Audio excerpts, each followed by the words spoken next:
குளத்து மீன், சிலேப்பி மீன் எடுத்திருக்கேங்க. எப்படி பொரிக்கலான்னு சொல்லி பார்க்கலாமா? இன்னைக்குள்ள காலகட்டத்தில என்னதான் மசாலாக்கள் போட்டு நம்ம பொரிச்சாலும், இஞ்சி பூண்டு இல்லாத ஃப்ரையே பண்ண மாட்டோம் மேக்ஸிமம். ஆனா அம்மாக்கள் காலத்துலலாம் இஞ்சி பூண்டே பண்ண மாட்டாங்க. ஆனா அவங்க எப்படி பொரிப்பாங்களோ அதே டேஸ்ட்ல தான் இன்னைக்கு நான் பண்றேன். மிளகாத்தூள், மஞ்சள் தூள், பெப்பர் தூள் இந்த 3 மசாலா தாங்க.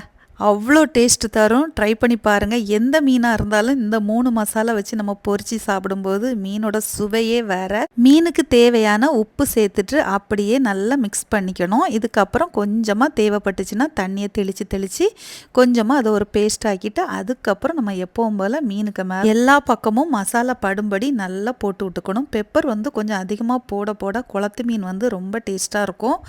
இப்படியே நீங்கள் என்ன செய்யணும், மசாலாவை போட்டுட்டு ஒரு 1/2 hour அப்படியே வெளியிலே வச்சுக்கிட்டா போதும். ஊற வச்சுட்டு அப்படியே தேங்காய் எண்ணெய்ங்க, வேறு எந்த எண்ணெயிலையும் பொரிச்சிடாதீங்க. தேங்காய் எண்ணெயில் பொரித்து சாப்பிட்டு பாருங்கள். இதுவாக குளத்து மீன் அப்படிங்கிற மாதிரி இருக்கும். அவ்வளோ டேஸ்ட்டாக இருக்கும். சுட சுட எடுத்து சும்மாவே எடுத்து வச்சு சாப்பிட்லாம்.